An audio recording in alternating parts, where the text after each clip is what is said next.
하나님 말씀을 보겠습니다. 로마서 15장 1절로 7절입니다.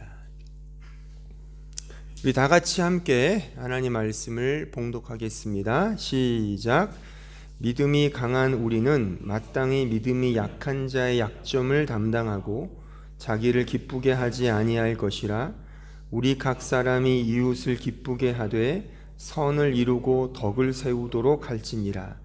그리스도께서도 자기를 기쁘게 하지 아니하셨나니 기록된 바 주를 비방하는 자들의 비방이 내게 미쳤나이다 함과 같으니라. 무엇이든지 전에 기록된 바는 우리의 교훈을 위하여 기록된 것이니 우리로 하여금 인내로 또는 성경의 위로로 소망을 가지게 함이니라. 이제 인내와 위로의 하나님이 너희로 그리스도 예수를 본받아 서로 뜻이 같게 하여 주사 한 마음과 한 입으로 하나님 곧 우리 주 예수 그리스도의 아버지께 영광을 돌리게 하려 하노라. 그러므로 그리스도께서 우리를 받아 하나님께 영광을 돌리심과 같이 너희도 서로 받으라. 하나님의 영광이 일상이 되는 신자와 교회에 대해서 우리가 2월 달부터 이 주제로 말씀을 들으면서 지금 우리가 이 본문을 통해 그 영광을 어떻게 구체적으로 연습하느냐에 대한 항목을 지금 우리가 함께 나누고 있습니다. 세 가지로 제가 말씀을 드렸는데 그 첫 번째는 선을 이루고 덕을 세우라 였습니다. 이것은 다른 말로 나의 기쁨이 아닌 타인의 기쁨을 위해 사는 삶, 그것을 연습해야 된다라고 제가 말씀을 드렸고, 두 번째로는 인내와 위로를 연습하라라는 그런 말씀이었죠. 그 부분에 있어서 특별히 하나님의 인내, 그 하나님의 오래 기다리심을 우리는 기억을 해야 된다고 제가 지난주에 강조를 했고, 그 하나님의 인내를 우리가 배울 때에 비로소 이제 우리 편에서 좀 부족하지만 그래도 하나님이 나를 인내하신 것처럼 나도 이렇게 조금씩 상대방에 대해서 인내를 펼치는 그 사랑이 곧 하나님께 영광을 돌리는 연습이라고 제가 말씀을 드렸습니다. 다 기억이 나시나요?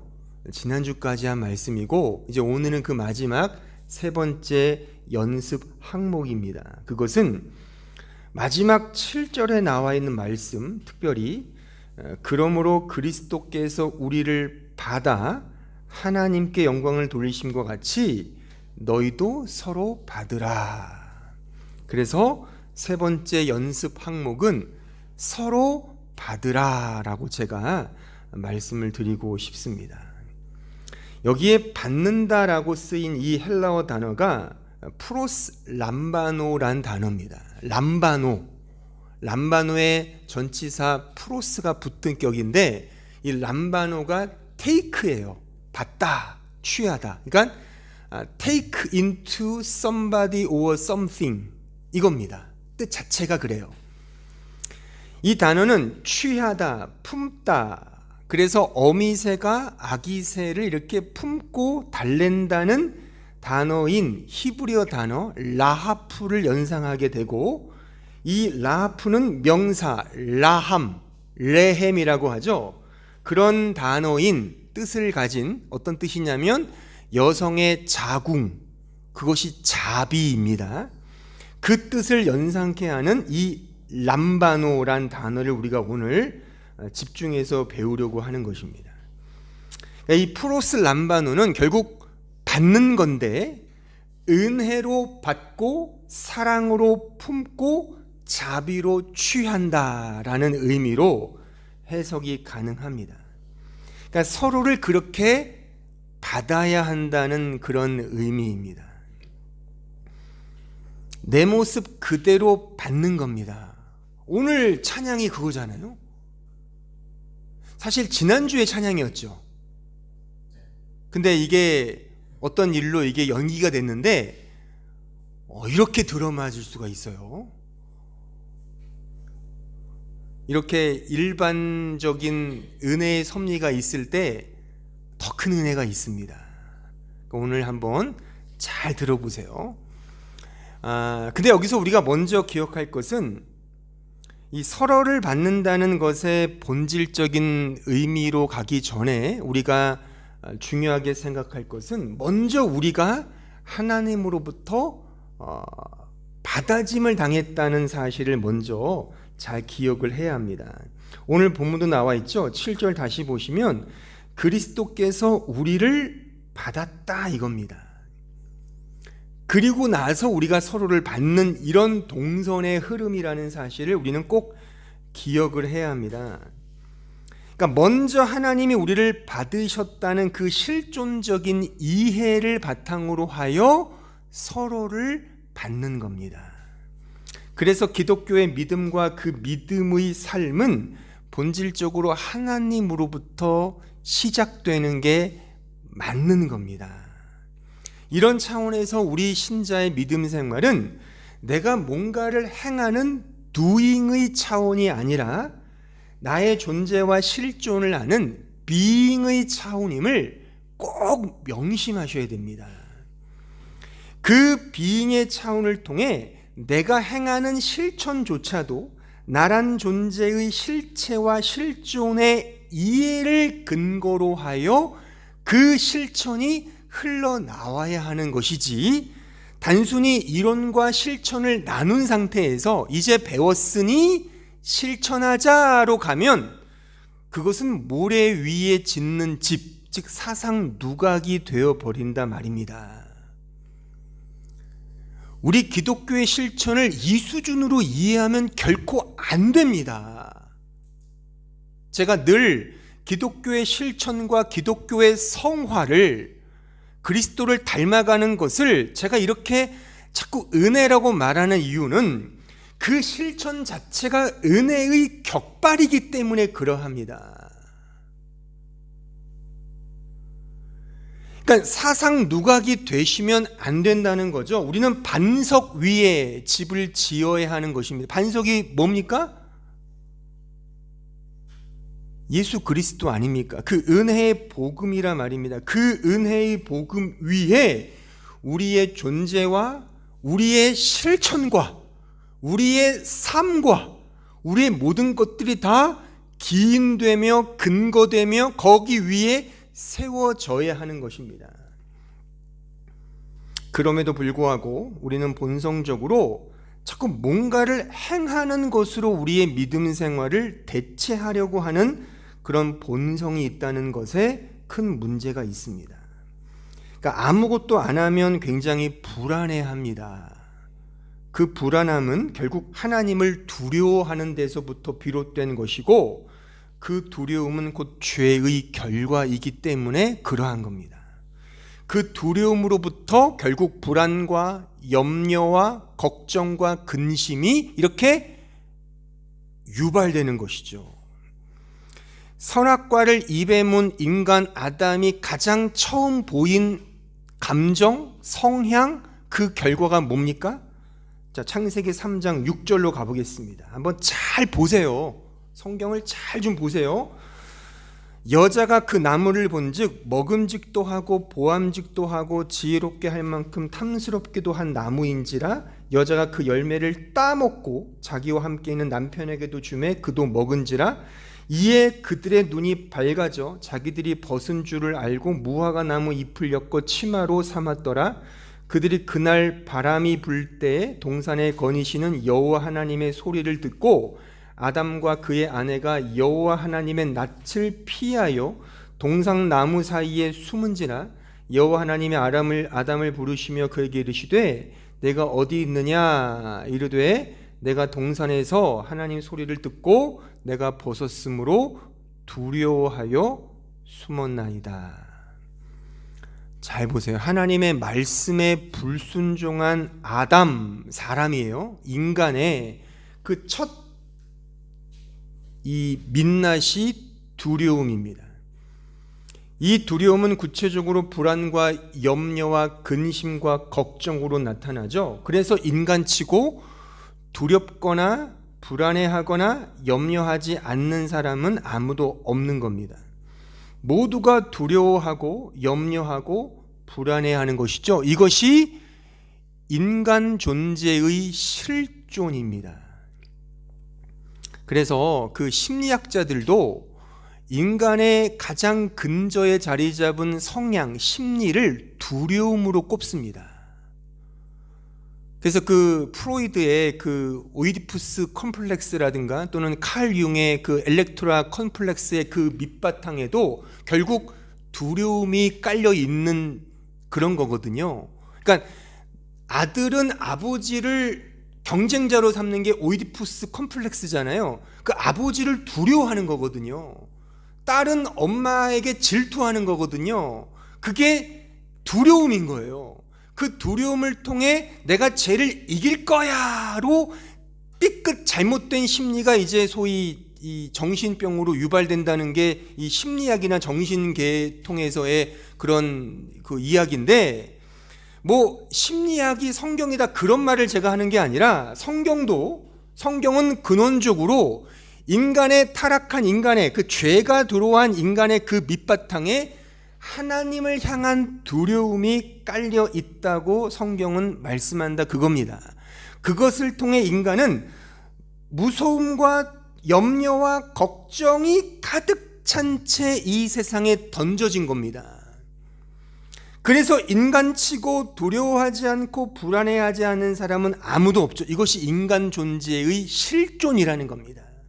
그래서 이것으로부터 인간이 해방되고 탈출되고 자유를 얻기 위해 끊임없이 엔트부어프, 기투하는 거죠. 그 하이데거의 말처럼 끊임없이 나 자신을 이렇게 그것으로부터 그 두려움을 떨쳐버리기 위해 우리는 끊임없이 그 헛헛함과 그 빈약함을, 부족함을 채우기 위해 동분서주한다는 그런 말인 겁니다.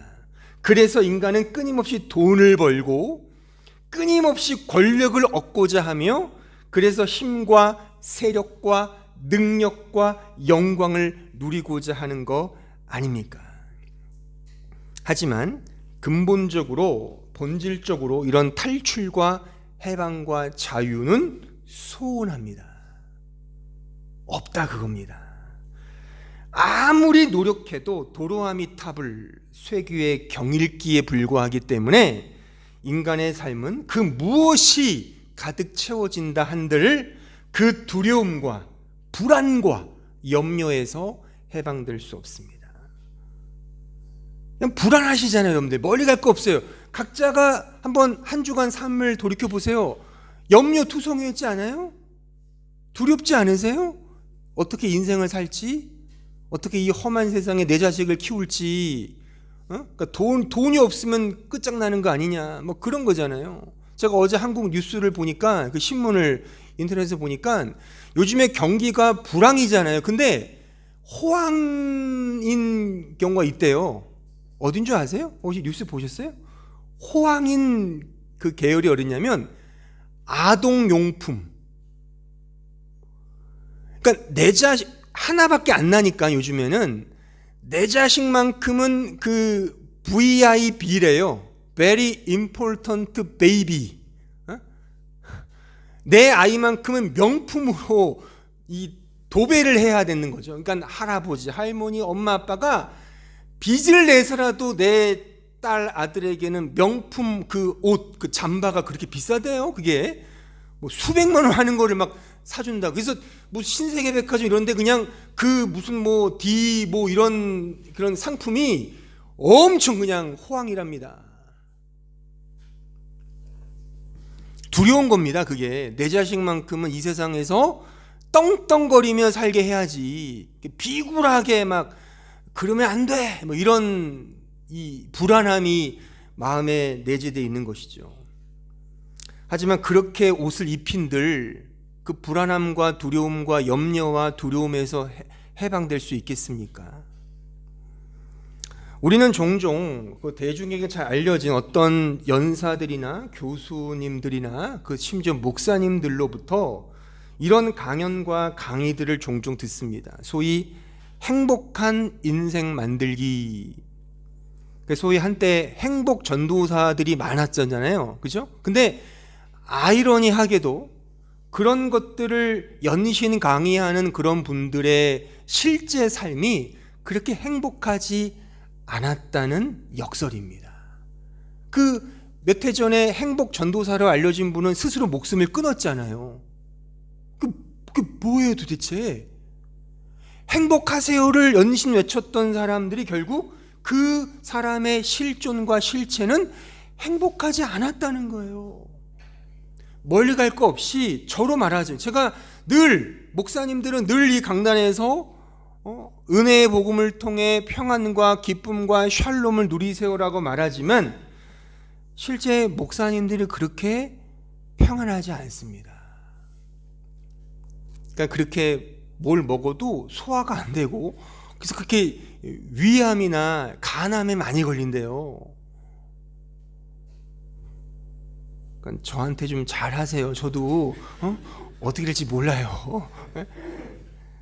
어쨌든 이게 굉장히 이 설교와 강연과는 무색하게 실체가 염려하는 겁니다. 뭔가 두려워하는 거예요.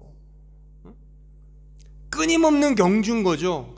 그냥 누구 비교해서 저쪽 교회는 막 부흥하는데 우리 교회는 왜 이 모양이야? 뭐 그런 식의. 한국은 오죽하겠어요. 제가 몇 번 말씀드렸잖아요. 역정과 전도지를 나눠드리는데 저쪽 교회, 이쪽 교회 뭐 다 모여서 다 전도지 나눠주는 거예요. 이렇게. 그러니까 얼마나 살벌합니다. 거의 밀림의 수준이에요. 동물의 왕국이죠. 서로 싸우는 그런 혈투가 벌어지는 현장이란 말입니다. 그러니까 여러분들이 그 회사에서 돈 벌기 위해 애쓰는 것과 똑같아요. 어디나 마찬가지입니다. 그러니까 염려하고 불안하고 두렵죠. 그러니까 제가 말하고자 하는 건 뭐냐면 이런 게 잘못됐다가 아니라 이게 맞다는 겁니다. 우리의 실존과 실체는 염려와 두려움이 맞다는 겁니다. 그러지 않은 사람이 있어요, 이 가운데? 손 들어보세요. 손 들면 무색해지는 겁니다, 이 시간. 그러지 않다는 거죠. 이러한 인간의 실존이기에 인간이 누구를 사랑하고 누구를 품고 용서하고 이해한다는 것 자체도 사실 말뿐인 게 많죠. 두리뭉실하고. 그러니까 자기 중심화된 헛헛한 워딩만이 나부끼는 것뿐이죠. 내가 누구를 용서할 때 정말 내 진심을 다하여 그 사람의 실존을 받아들이고 실체를 용서할 수 있습니까? 우리가 누구를 사랑할 때 나의 존재성을 전혀 안중에 두지 않은 채 그 사람을 사랑할 수 있냐는, 사랑은 전적인 희생이라면서요. 나 자신을 완전히 내려놓는 게 사랑이라고 한다면 그런 식으로 사랑할 수 있는 자가 있냐는 겁니다. 우리가 어떤 부분에 용서를 구하거나 사죄를 구할 때도 가만히 보면 내가 정말 잘못한 사람은 진짜 사과를 하지 못합니다. 오히려 저기 강 건너 불구경하듯이 내가 실제 잘못은 안 했지만 그 모든 것들을 끌어안고 내가 용서를 구합니다라고 말할 수 있죠. 그러니까 정치적 워딩이죠. 실제 내가 잘못한 사람은 용서를 구할 수 없어요. 왜요? 자존심이 상하니까. 내가 용서를 구하는 즉시 나의 잘못이 폭로가 되기 때문에 인간은 극구 부인하지 용서와 잘못을 말하지 않는다는 겁니다. 이런 말이 있죠. 자기 자신을 진정 사랑하는 자가 타인을 진정 사랑할 수 있다. 이 말은 오직 은혜의 복음을 통해 참된 크리스찬만이 진짜 은혜를 통해 나란 존재는 사랑할 수 없는 자인데 하나님의 전적인 은혜로 사랑받은 자가 되었구나라는 이러한 깨달음과 인식이 있는 자만이 진짜 행할 수 있는 글귀입니다. 이것 외에 이 말을 쓰는 것은 오히려 무섭고 두렵고 심지어 엽기적인 경우가 될 수 있습니다. 왜냐하면 내 자신을 사랑하는 자만이 타인을 사랑할 수 있다는 말만큼 자기중심적 사랑이 전제되는 게 어디 있습니까? 한번 잘 생각해 보세요. 결국 나란 존재의 이 의의를 위해서, 나란 존재의 가치를 위해서 그 사람을 사랑한다는 것을 에둘러서 멋진 말로 표현하는 것에 불과하죠. 그래서 무서운 겁니다.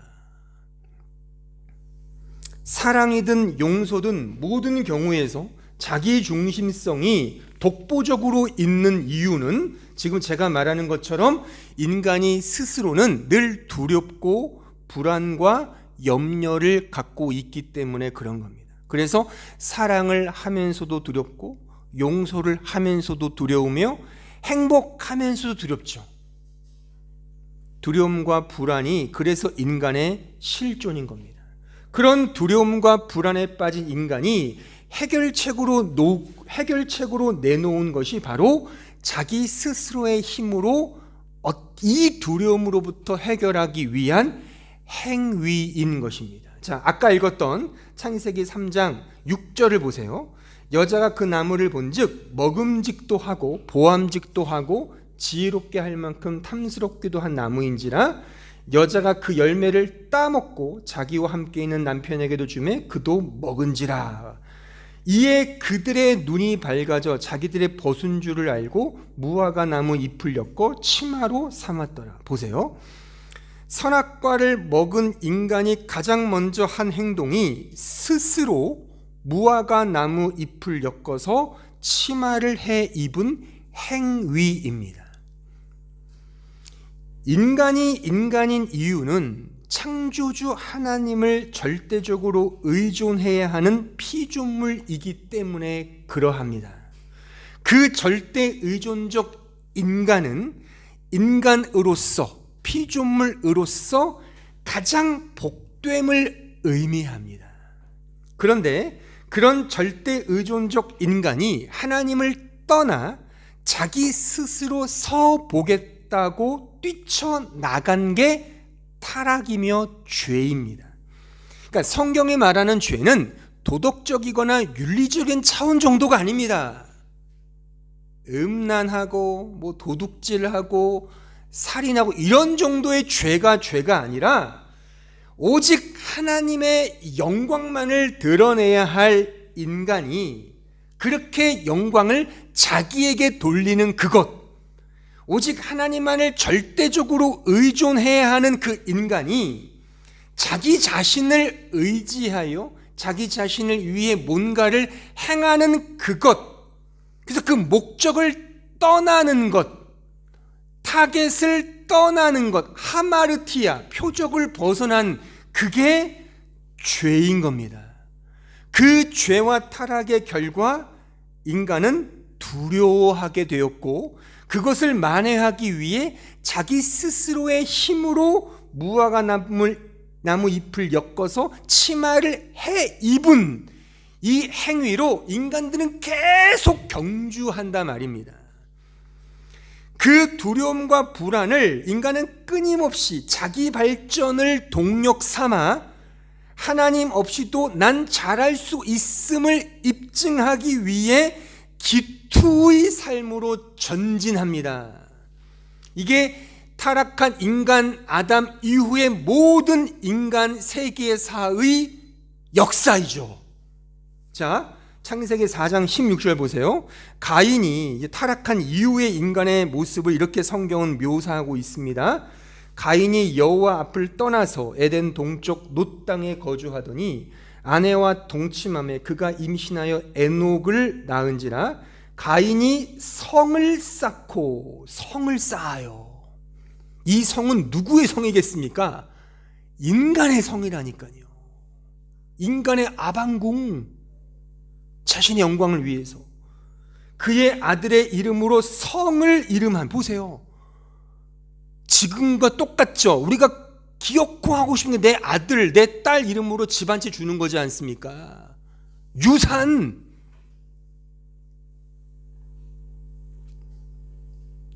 그의 이름을 에녹이라, 그러니까 에녹은 자기 성을 가진 첫 번째 인간인 거예요. 자기 부동산을 가진. 게다가 이 에녹이 얼마나 또 에녹이 이랏을 낳고 이랏은 무후야엘을 낳고 무후야엘은 무두사엘을 낳고 무두사엘은 라멕을 낳았더라. 라멕이 두 아내를 맞이하였으니, 원래 한 남자의 한 여자였는데 라멕부터가 복수의 여자를 이제 아내로 취하는 이런 일이 벌어진 겁니다. 하나의 이름은 아다요, 하나의 이름은 실라였더라.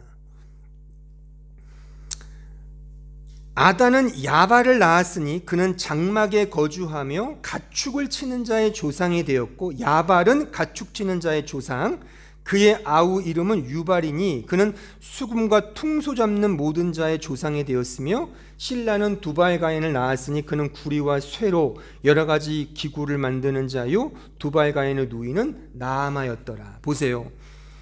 그러니까 성경이 말하는 인류 역사의 단적인 실체를 지금 보고 있는데, 인간이 가진 그 두려움과 그 불안으로부터 인간이 이렇게 해방되기 위해 인간은 성을 쌓죠. 자신의 연약함과 나약함을 만회하고 그 부족함을 채우기 위해 힘을 가진 남자는 연약한 여자를 다수로 다스리게 됩니다. 그 첫 번째 인간이 라멕이죠. 그러니까 이것이 말하는 것은 이제 서로가 서로를 대하지 않고 믿지 못하는, 남자가 여자를 착취하고 반대로 여성이 남성을 착취하며 어떤 사람이 다른 사람을 착취하는 이런 본성이 이제 나타났다는 것입니다. 이것이 라멕에부터 시작되는 것이고, 두 아내를 취한 거죠. 람바노, 테이크 한 겁니다. 그래서 아다와 실라를 챙기게 된 것이고, 또한 야발은 가축 치는 자의 조상, 지금으로 말하면 먹는 것, 목축업, 그런 것의 조상이 되었고, 그러니까 뭔가를 끊임없이 창조하고 만들어가는 인간의 조상이 등장하는 겁니다.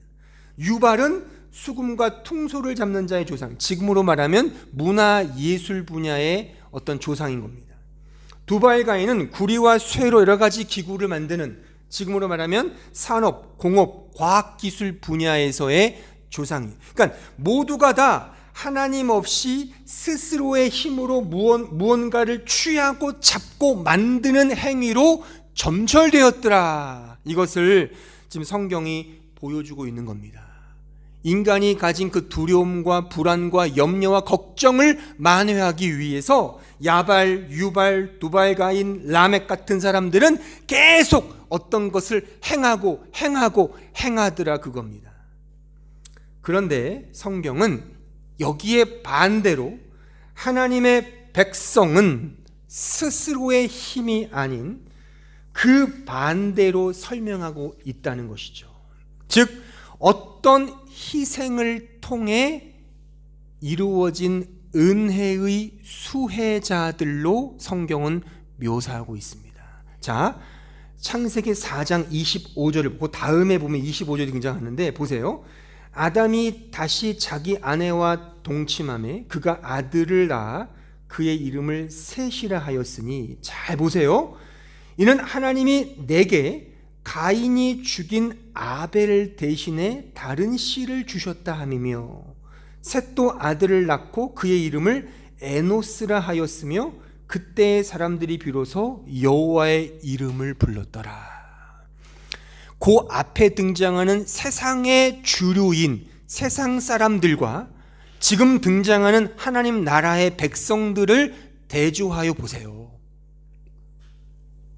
특히 눈여겨볼 그런 구절은 굳이 여기에 아벨 대신에 다른 씨, 즉 셋을 주었다는 이 문구를 왜 넣냐고요, 성경이. 아벨의 죽음을 지금 드러내고 있는 거 아닙니까? 그러니까 아벨 죽음 그 대신 주어진 씨, 그 죽음으로 말미암아 주어진 씨, 그 죽음은 무엇을 우리에게 연상케 하고 이 죽음은 무엇을 상징하며 모형하는 거겠습니까? 바로 이 죽음은 예수 그리스도의 죽음을 상징하고 모형하는 거죠. 아벨이란 이 단어는 하벨, 헤벨이란 단어에서 기인했어요. 헤벨 뭡니까? 헤벨, 입김, 없음을 의미하는 단어예요. 없음을 의미하는 단어가 두 가지가 있는데, 아파르, 더스트, 먼지란 뜻의 단어고, 또 하나가 헤벨이에요. 아벨, 하벨. 그러니까 없음의 자리로 죽음을 의미하는 것이고 바로 우리의 하나님 예수 그리스도께서 없음의 자리로 내려가셔서 우리에게 이 생명을 주시기 위하여 이 믿음과 은혜의 자손들을 흘러나오게 하기 위해서 이 죽음으로 이 일을 이루셨다는 사실을 이 말씀이 보여주고 있는 겁니다.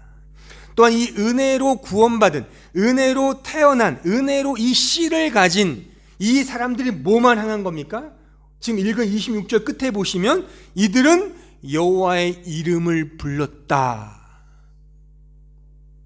여기에 불렀다라는 단어가 카라인데, 히브리어로 카라인데, 이 단어의 뜻은 불렀다는 의미도 있지만 초청하다, 영접하다라는 뜻이 담겨져 있어요. invite. 따라서 이 영접하다, 초청하다의 의미를 생각하면 신약의 어떤 구절이 떠오릅니까? 바로 이 구절이죠. 요한복음 1장 12절 보세요. 영접하는 자, 곧 그 이름을 믿는 자들에게는 하나님의 자녀가 되는 권세를 주셨다. 여기에 영접하다가 이 헬라어 단어가 람바노입니다. take. 오늘 본문의 프로스 람바노 같은 단어예요.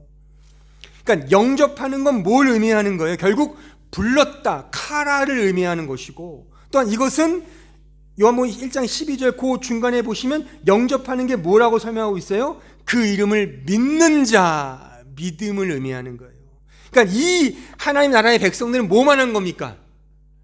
다른 세상의 주류들은 뭘 만들고 뭘 행하고 이런 것들을 했는데 자기의 이름으로 성을 쌓았는데 하나님 나라의 백성들은 그게 아니라 여호와의 이름을 불렀다, 믿었다, 영접했다로 간 거라는 겁니다.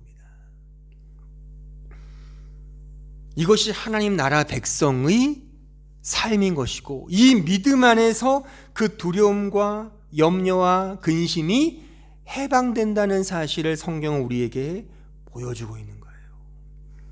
아벨의 희생으로 주어진 셋과 그의 아들 에노스는 자기 스스로의 힘으로 자신이 무언가를 행한 것이 아니라 오직 믿음, 오직 주어진 은혜로 이 세상을 살았다는 사실을 우리는 알 수가 있어요.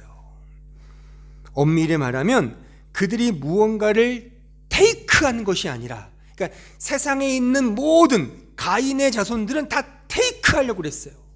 하지만 이들은 하나님으로부터 테이큰 당한 거죠. 취해진 자들로 이 세상을 살았다는 겁니다. 매우 중요한 겁니다, 이게. 여러분들이 이 세상을 테이크 하십니까? 아니면 테이큰 당하십니까? 내가 뭔가를 만들어 가려고 하십니까? 그건 가인의 후손인 겁니다. 아벨의 자손인 우리들은 하나님 나라 백성의 정체성은 테이큰, 은혜로 테이큰 받아가는 존재임을 우리는 꼭 기억을 해야 되는 것입니다. 세상의 주류들은 모두가 자신의 힘으로 그 두려움과 불안으로부터 해방되려고 하지만 아벨은, 하나님 나라 백성들은 그 아벨의 죽음, 예수 그리스도의 죽음으로 말미암아 이제 은혜로 취해진 그 삶을 살아간다는 사실입니다. 전자, 가인의 백성들을 율법이라고 하고 아벨, 하나님 나라의 백성들을 은혜, 복음, 사랑이라고 말하는 거예요. 지금까지 설명한 이 내용들을 바로 이 성경 구절이 이렇게 아주 압축적으로 설명하고 있습니다. 요한일서 4장 18절 보세요. 사랑 안에 두려움이 없고 온전한 사랑이 두려움을 내쫓나니 두려움에는 형벌이 있습니다. 두려워하는 자는 사랑 안에서 온전히 이루지 못하였느니라. 우리가 사랑함은 그가 먼저 우리를 사랑하셨다. 나를 테이큰했다.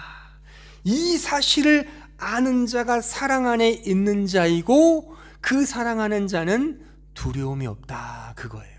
그런데 이 사랑을 모르는 자는 늘 두려워해서 자기 힘으로 만회하려고 해, 율법을 지키려고 해요. 근데 그 지키려고 하는 족족 더 큰 두려움에 휩싸이게 되는 것이죠. 여러분들 하나님의 말씀과 그 율법을 법으로 이해하십니까? 은혜로 이해하십니까? 저의 질문을 마음속 깊이 이렇게 물으셔야 돼요. 여러분들은 하나님의 말씀과 그 율법을 법으로 이해하시고 받아들이십니까? 아니면 은혜와 사랑으로 받아들이십니까? 그래서 영생은 이렇게 말하고 있죠. 성경은 요한복음 17장 3절, 영생은 곧 유일하신 참 하나님과 그가 보내신 자 예수 그리스도를 아는 것이니라. 안다는 것은 믿는다는 것의 의미입니다. 그러니까 내가 뭔가를 행하는 차원이 아니라 믿고 은혜로 따라가는 삶임을 성경은 영생이라고 말씀하고 있습니다. 그러므로 이렇게 소결론을 내릴 수가 있습니다. 우리 신자는 이런 사실을 아는 자입니다. 이런 사실 앞에 취해진 자입니다. 즉 나는 하나님의 절대적 은혜로만 받아들여진 존재, 그렇게 여겨진 존재, 그렇게 덮여진 존재, 그렇게 먼저 사랑을 입은 존재입니다를 고백하는 자인 겁니다. 이 자신의 실존을 아는 자가 이제 그 람바노의 실천을 행할 수 있는 거예요. 이 고백 위에서만 신자는 이제 다른 사람을 동일하게 프로스 람바노 받을 수 있는, 서로 받을 수 있다 그겁니다. 내가 이 모습 이대로 하나님께 받아들여진 것처럼 그 상대를 그 모습 그대로 그냥 받을 수 있게 된다 그겁니다. 이것을 성경은 아가페 사랑이라고 말하는 거예요. 우리가 두려움과 불안을 떨쳐버리지 못하는 이유는 역설적이게도 잘해 보려고 하는 데서 가중되죠. 그러니까 내가 가지는 그 모습 그대로 그냥 받고 존중하면 되는데 그러기에는 부족하니까 거기를 자꾸만 때우려고 하고 뭔가 만회하려고 하면서 거기서 엇박자가 나오고 거기서부터 이제 불안과 두려움이 더 가중되는 겁니다. 잘하려고 하는 데서부터, 그러니까 하나님 앞에 잘하려고 하는 게 아니라 그 사랑을 누리는 겁니다. 작년에 왔던 각설이가 잃을 게 있겠습니까? 그러니까 두려움이 없는 거잖아요. 하지만 10억의 자산이 있는 사람은 그걸 잃을까 봐 두려워하는 형국이다 그겁니다. 그러니까 그거를 움켜쥐려고 하죠. 움켜쥐면 손에 쥐나는 법이에요. 저는 운동권 출신이라, 그러니까 운동권 막 이렇게 데모하는 운동권이 아니라 운동을 한 사람이라서 늘 이런 운동을 예로 많이 얘기하는데, 제가 언젠가도 말씀드렸지만 운동은 기본적으로 힘과 근력이 있어야 돼요. 모든 종목이든. 특히 제가 했던 이 코리안 레슬링은, 이 씨름은 힘과 근력이 없으면 안 돼요. 결코 안 됩니다. 그런데 역설적이게도 그 힘을 빼야 잘하는 겁니다. 힘을 주면 결코 늘배지기나 밭다리나 안다리나 잡치기가 들어가지 못해요. 결코. 이해를 못하시면 오늘 실험 한번 할까요? 오늘 저기서 한판 할까요? 저랑? 제가 그 테니스 레전드인 그 이영택 씨가 하는 말도 제가 인터뷰로 들었는데, 실전은 연습처럼, 연습은 실전처럼. 근데 그 핵심은 힘을 빼는 거랍니다. 그러니까 모든 운동은 힘을 빼야 잘 되는 거예요. 이게 굉장히 큰 운동의 묘미인데, 말하자면 내가 뭔가를 잘해보겠다고 힘을 주면 오히려 안 된다는 겁니다. 신앙도 마찬가지입니다. 내 모습 이대로 그냥 하나님께서 받으셨다는 걸 인정하면 돼요. 그러면 내 주위도 그냥 그 사람 그대로 품을 수 있는 은혜의 용기가 생기거든요. 근데 내가 하나님께 잘 보여서 여기까지 왔다라고 생각하면 너도 잘해봐. 그러니까 병장이 이등병 보고서 열받아 하잖아요. 나도 이등병 때 이렇게 했는데 너는 어떻게 군대 생활 이렇게 공짜로 하려고 그래? 그런 마음이 신앙생활에 있으면 안 되는 겁니다. 나는 지금도 아무런 가치가 없는 존재인데, 근데 나를 그냥 하나님이 은혜로 받으셨는데 내가 누구를 못 받을 이유가 어디 있겠느냐로 우리가 가야 된다는 거예요. 그러니까 이 연습을 위해서는 내가 하나님께 그대로 이렇게 테이큰 되었음을 끊임없이 인식하고 직시하는 게 그래서 중요한 겁니다. 그 어떠한 가면도 화장기도 다 빼고 그냥 은혜만이 오롯이 남도록 온전히 그 은혜의 복음 앞에 그냥 서는 겁니다. 내 모습 이대로 서는 거예요. 잘 보이려고 하는 것 그 자체가 율법이지 않습니까? 따라서 본질적으로 숨기지 말고 속이지 말고 그냥 내 모습 그대로 그냥 드러내는 거예요. 근데 하나님은 그걸 그냥 그 긴 오랜 시간을 거쳐서 나 한 사람 구원하기 위해서 지난주 설교했던 인내를 가지고 나를 그냥 받으셨다는 거에 대한 은혜의 감격을 경험하면 그런 사람이 어떻게 그 누구를 평가하고 누구를 갈구고 누구를 기준 삼아서 넌 이러면 안 되라고 말할 수 있겠냐고요. 그게 은혜를 모르니까 자꾸만 그런 기준을 세워서 나아가는 거 아니겠습니까? 그 존 롤즈라는 사람이 사회정의론이라는 책을 썼는데 이 책은 사회정의 분야에서 거의 바이블과 같은 아주 중요한 책입니다. 저도 예전에 공부할 때 이 책을 읽으려고 아주 머리에 쥐나도를 읽은 적이 있어요. 읽어도 이해가 안 되니까 너무 어렵게 글을 써놔가지고. 근데 재미있는 것은 그 책에 이런 개념이 하나 등장해요. 즉 veil of ignorance, veil, 그러니까 무지의 장막이라는 개념이 등장하는데, 그러니까 이 존 롤즈의 어떤 주장은 뭐냐면 진정한 사회의 정의를 구현하기 위해서는 우리 모두가 무지의 장막을 써야 한다는 거예요. 가면, 이렇게 안 보이는 장막을 써서 가면을 써서 그 누구를 어떤 식의 보이는 선입관으로 보면 안 된다는 겁니다. 그게 무지의 장막이거든요. 그래야지만 소위 공정하고 정의로운 어떤 일을 처리할 수 있다는 게 이 존 롤즈의 논지이고, 그 논지를 따라 현대 사회 정의학은 다 거기에서 이렇게 기초하여 이제 이론을 이렇게 말하는데, 근데 제가 볼 때 사실 이런 장막을 쓴다는 것 자체가 무지의 장막이라 하더라도 그 자체가 말하자면 기투가 될 수 있다는 게 사실 저의 역설적인 주장입니다. 그러니까 어떤 무지의 장막, 아무리 좋은 거라도 쓰는 그 즉시 그 썼다는 그 행위는 자신의 과시와 자랑이 생겨날 수 있다는 것이죠.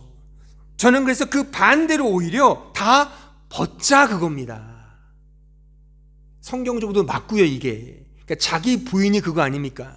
내가 가진 모든 것들을 다 내려놓고 부인하고 그냥 내 모습 그대로, 그 아파르, 먼지, 헤벨, 입김에 불과한 나의 처음 자리, 그 수준이 바로 납니다로 그냥 가는 거. 그래서 오직 하나님의 자비와 은혜와 사랑과 나를 그냥 그렇게 받아주시는 그 전적인 은혜, 그 앞에서 내 자신의 실존을 진짜 직시할 때 거기서 진정한 아가페 사랑이 조금씩 흘러나올 수 있다는 게 저의 지금 이 설교에서의 핵심 가르침인 겁니다. 이 설명을 위해 제가 몇 가지 예를 하나 좀 들어보면, 여러분들은 가룟 유다와 시몬 베드로가 어떤 차이와 어떤 대조가 있다고 생각이 드십니까?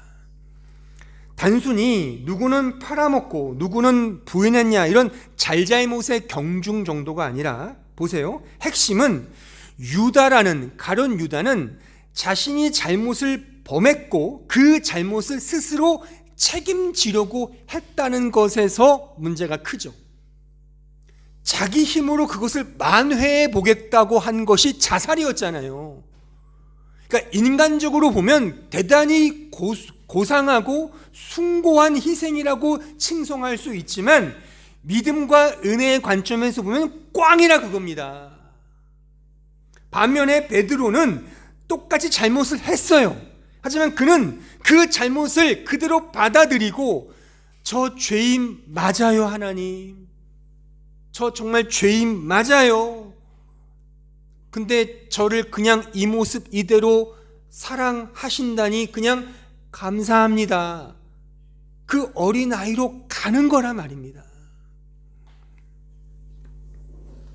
전자는 기투이지만 후자는 사투인 겁니다. 토트부어프, 자신을 죽이는 거죠. 믿음 생활은 이 복음 안에서 내 모습 그대로를 그냥 발견하고 확인하고 직시하고 성찰하는 겁니다. 그러니까 우리가 주님을 닮아가는 그 성장도, 성숙도, 자라감도 이런 맥락인 겁니다. 그래서 패러독스인 거예요. 세상에서 말하는 그냥 이렇게 자라가는 그게 자라가는 것이 아니라 오히려 자기를 부인하는 게 오히려 아파르가 되고 헤벨이 되어가는 그 과정이 오히려 역설적이게도 성장이며 성숙이며 성화라고 하는 사실을 꼭 기억을 하셔야 돼요. 그래서 하나님이 우리를 못살게 구는 겁니다. 이거 깨닫게 하시기 위하여. 여러분들은 왜 예배를 드리십니까? 왜 헌금을 드리십니까? 왜 봉사하고 헌신하며 충성하고자 그렇게 노력하십니까? 솔직히 왜 그렇게 하세요? 이런 마음 때문이 아닐까요? 하나님께 뭔가 잘해 보이고 싶어서. 나쁜 건 아니에요. 하나님께 잘해 보이고 싶어서, 잘 보이려고 그렇게 할 수 있습니다. 혹은 다른 사람들에게 믿음 좋은 사람으로 드러나고 싶어서 그렇게 할 수도 있습니다. 그러면 이렇게 물어볼게요. 왜 잘 보여야 합니까? 하나님께 왜 잘 보여야 하는 것이죠? 불안해서 아닐까요? 그러니까 죄를 왜 안 지으려고 하십니까? 솔직하게. 죄를 지으면 벌 받을까 봐, 혹 지옥 가는 건 아니야? 라는 그런 식의 불안과 두려움 때문이 아닌가요? 그래서 죄를 짓다가 죽으면 천국 갈지 지옥 갈지 확신이 안 서시죠. 저는 결코 그러지 않기를 바라지만 만약 이런 식의 생각이 조금이라도 여러분들 마음속에 계신다면 안타깝지만 그건 복음이 아닙니다. 복음은 죄를 짓고 안 짓고랑 상관이 없어요. 꼭 요렇게 말하면 꼭 요것만을 붙들고 우리 목사님이 죄 지어도 된대 뭐 그렇게 말하는 사람이 있는데 지금 저는 그런 말을 말하는 게 아니에요. 저의 설명의 문맥을 이해하시라 말입니다. 죄는 하나님의 은혜와 복음에 전혀 상관이 없다는 측면에서의 죄를 말하는 것이지, 죄를 짓지 말자 그런 행위를 제가 말하는 게 아니란 말입니다.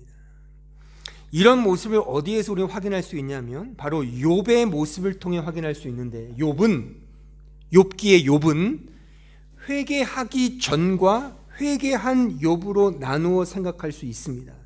그러니까 회개하기 전에 욥은, 즉 은혜를 알기 전에, 믿음을 갖기 전에 욥은 무언가를 해도 두렵고 불안했어요. 그래서 예배를 드리고 제사를 드리는데도 이게 자기 만족이 없어서 그 예배를 각자 모든 가족의 구성원들에 따라서 제물을 드렸어요.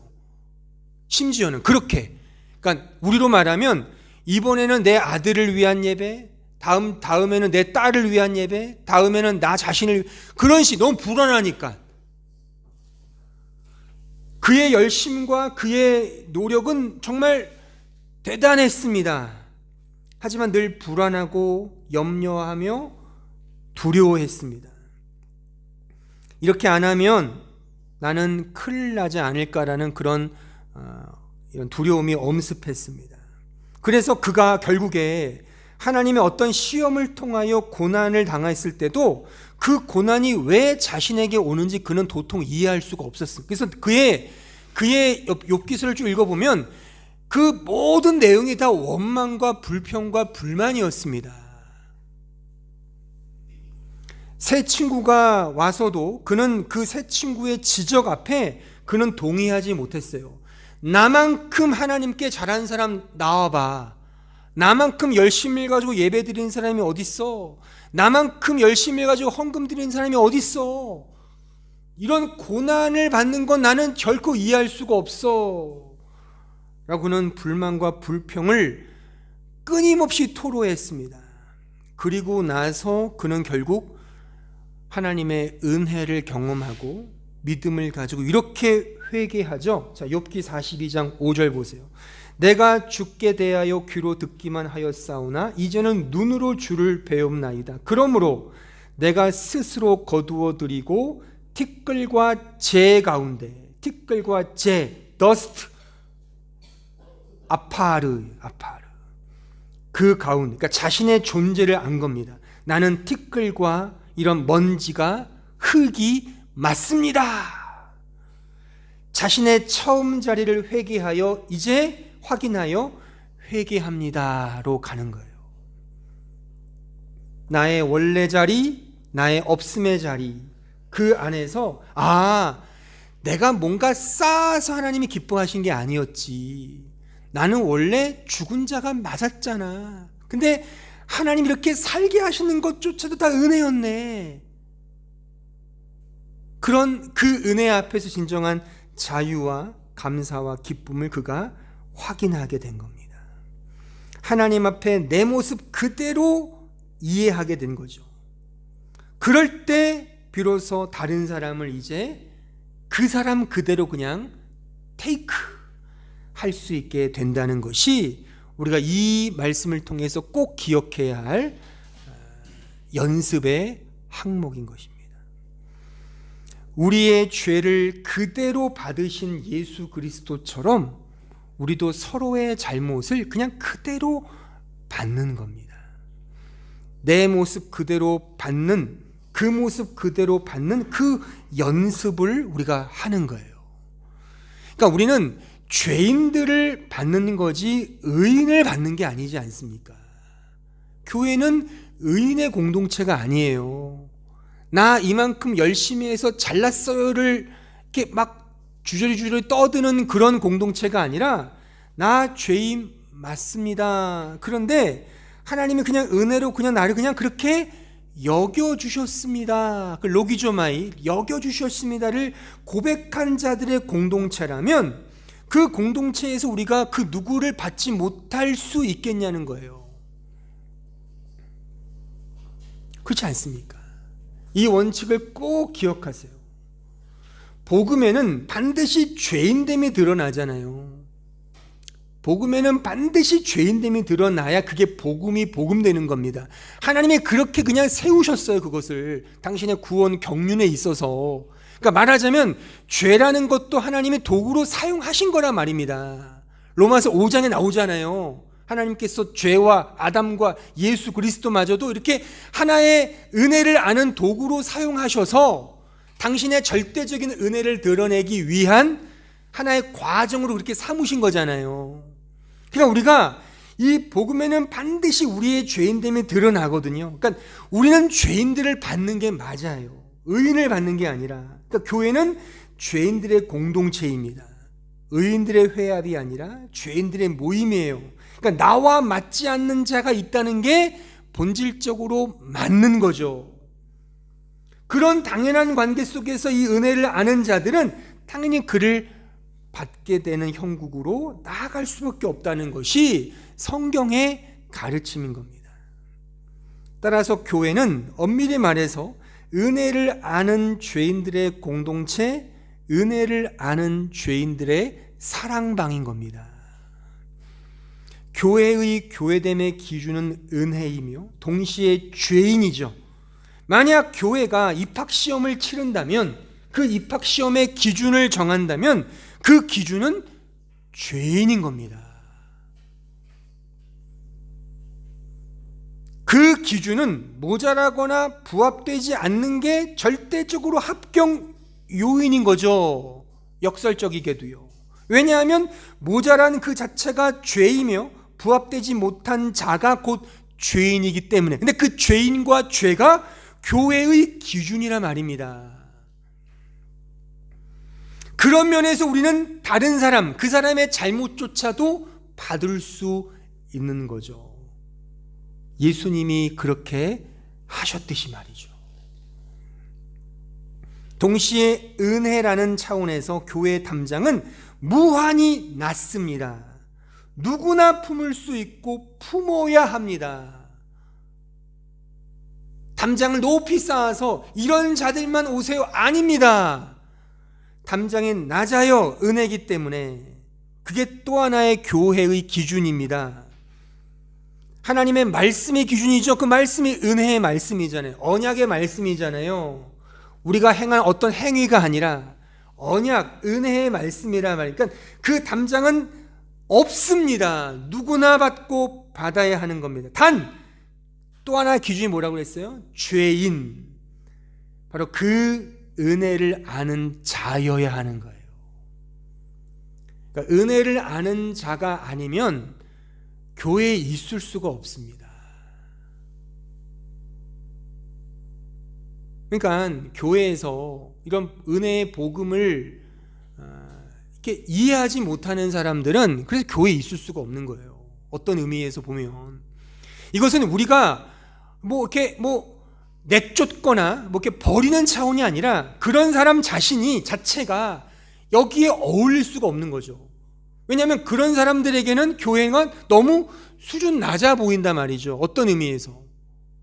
그러니까 예수께서 복음을 전하실 때, 그래서 당시에 복음을 안다고, 그러니까 말씀을 알았던 바리새인과 사두개인들과 유대인들이 가장 예수의 그 초대교회의 복음을 방해했지 않습니까?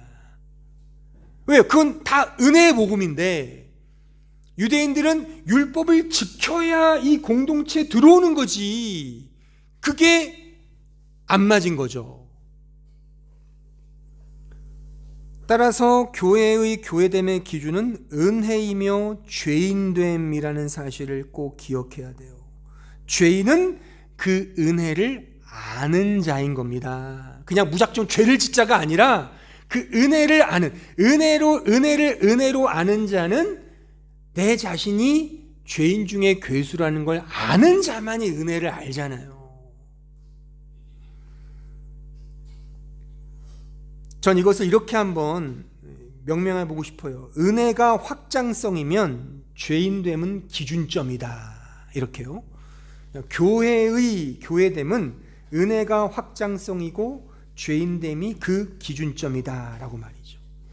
오직 불강력적 은혜로 말미암아, 그리고 하나님의 전적인 의지에 따른, 우리의 의지가 아니에요, 전적인 하나님의 의지에 따른 하나님만이 주시는 그 확증 편향적 사랑을 받은 죄인 중에 괴수인 나 자신이 하나님을 진정 안다면, 그렇게 알고 고백한다면 그런 자가 결코 받지 못할 자가 누구겠습니까? 전 이거를 외치고 싶은 거예요. 그 누구도 그게 어떠한 사람이라 하더라도 교회가 그런 사람을 테이크하지 못할 그 죄인이 누구가 있겠습니까? 우리가 죄인인데. 그러니까 교회의 교회됨, 신자의 신자됨은 나 이렇게 나누는 게 아니에요. 오히려 그냥 오픈되는 겁니다. 그래서 그를 다 내 안에 품는 겁니다. 교회와 신자가 이런 사랑을 진짜 한다면 얼마나 좋을까요? 근데 이렇게 행할 수 있는 사람과 신자와 교회가 있겠습니까? 어렵죠. 그래서 다시금 인내의 싸움을 싸우는 겁니다. 회개하기 전 욥은 기투하여 뭔가를 자신을 위해 쌓으려고 했습니다. 하지만 쌓고 쌓아도 늘 불안하고 두려웠죠. 그래서 하나님을 두려워했던 것입니다. 잘 보이려고 했던 것이고, 말하자면 북한의 기쁨조처럼 그렇게 되고자 한 것입니다. 하나님을 그렇게 생각하신다면, 내가 뭔가 잘못하면 하나님 벌 주시겠지, 그런 하나님으로 이해한다면 그건 하나님을 제대로 이해한 게 아니에요. 물론 이런 말을 그럼 하나님께 대충 하자, 그렇게 또 이해하시면 안 되긴 하겠지만 복음은 아닙니다. 그런 이해는. 은혜는 내가 어떤 일을 하고 안 하고에 따라서 하나님이 주시는 보상이 아닙니다. 그냥 무조건적으로 베푸시는 은혜고, 그 은혜를 아는 자가 그 은혜를 따라 이제 작지만 조금씩 분투하고 사투하며 살아가는 그 흔적을 이제 펼쳐내주는 게 사랑이며 은혜의 흘려줌인 것이죠. 그래서 결국 욥은 회개로 나아가게 되었고, 그 회개를 통해 자신의 처음 자리, 즉 먼지와 입김음을 안, 없음의 자리, 피조물의 자리, 하나님을 향한 절대 의존적 존재임을 아는 그 믿음으로 갔고, 그 믿음의 인내를 야고보서는 이렇게 말하고 있는 거예요. 야고보서 5장 11절, 보라, 인내하는 자를 우리가 복되다 하나니 너희가 욥의 인내를 들었고 주께서 주신 결말을 보았거니와 주는 가장 자비하시고 긍휼히 여기시는 이시니라. 여기서도 할 말은 많지만 결론적으로 말씀을 드리면, 은혜를 아는 죄인의 인내를 이 야고보는 욥의 인내라고 말하는 거예요. 우리가 하나님의 은혜를 알고 그 사랑을 알아 이제 누군가를 테이크할 때 반드시 인내가 필요하다는 겁니다. 이거 연습하자고요, 여러분들. 나와 다른 사람들 테이크하는 게 쉽습니까? 너무 어렵죠. 그 연습을 하자는, 그거를 성경은 욥의 인내다라고 말한단 말이에요. 그러니까 믿음의 인내라고 말할 수 있겠죠. 믿음의 인내. 따라서 인내는 꾸역꾸역 스스로 뭔가를 참는 게 인내가 아니라, 나 죄인 맞습니다를 지속적으로 고백하며 그 은혜로 끌려가듯 살아가는 믿음이 인내인 거예요. 다시 말합니다. 인내, 성경이 말하는 인내는 꾸역꾸역 막 그냥 바늘로 허벅지 찔러가면서 막 그냥 벼르면서 참는 거, 내가 뭔가를 이루기 위해 막 기투하며 참는 게 아니라, 나 죄인 맞아요, 나 죄인 맞습니다를 지속적으로 고백하며 그렇게 나를 받아주신 그 은혜로 끌려가듯 살아가는 그 믿음, 그게 인내인 거예요. 그러니까 인내하기 위해서는 내가 이런 존재인데 하나님의 전적인 사랑과 은혜로 테이큰 되었구나를 알고, 그 알을 가지고 이제 테이크하기 위해 주어진 일상 속에서 그 사랑을 흘려주는 것을 말하는 거예요. 거기엔 반드시 어려움이 따르고 힘듦이 따라서, 그래서 인내가 필요한 겁니다. 그 인내는 그래서 믿음의 인내인 겁니다. 이 사랑함의 인내, 믿음의 인내가 곧 하나님의 영광인 것이고, 이 하나님의 영광이 우리 신자의 일상이 되어야 하는 것입니다. 아무쪼록 이런 연습, 나 죄인 맞습니다를 지속적으로 고백하며 그 은혜로 끌려가, 내 힘이 아니라 하나님의 은혜로 그렇게 그 상대를 테이크하는, 받는, 람바노하는 그런 자리로 조금씩 연습하는 우리 사랑하는 주의 백성들이 되기를 진심으로 바랍니다. 기도하겠습니다. 은혜로우신 아버지 하나님, 이 시간 그 영광을 연습하는 그 항목에 대해서 배웠습니다. 오늘 이 말씀을 통해 사도는 서로 받으라라고 우리에게 교훈하고 있습니다. 하지만 받는 것은 그렇게 쉬운 문제가 아니기에 우리 자신의 노력과 행위와 결단과 수고로 하는 것이 아니라 하나님의 전적인 은혜로 내가 그렇게 테이큰 되었음을 아는, 그 은혜를 아는 지식 속에서 격발되는 사랑의 인내임을 확인했습니다.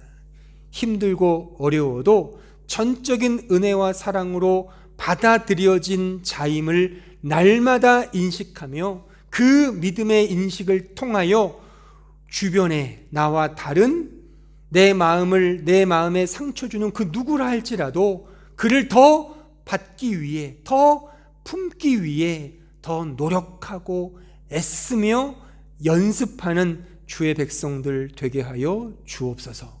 예수님의 이름으로 기도하옵나이다. 아멘.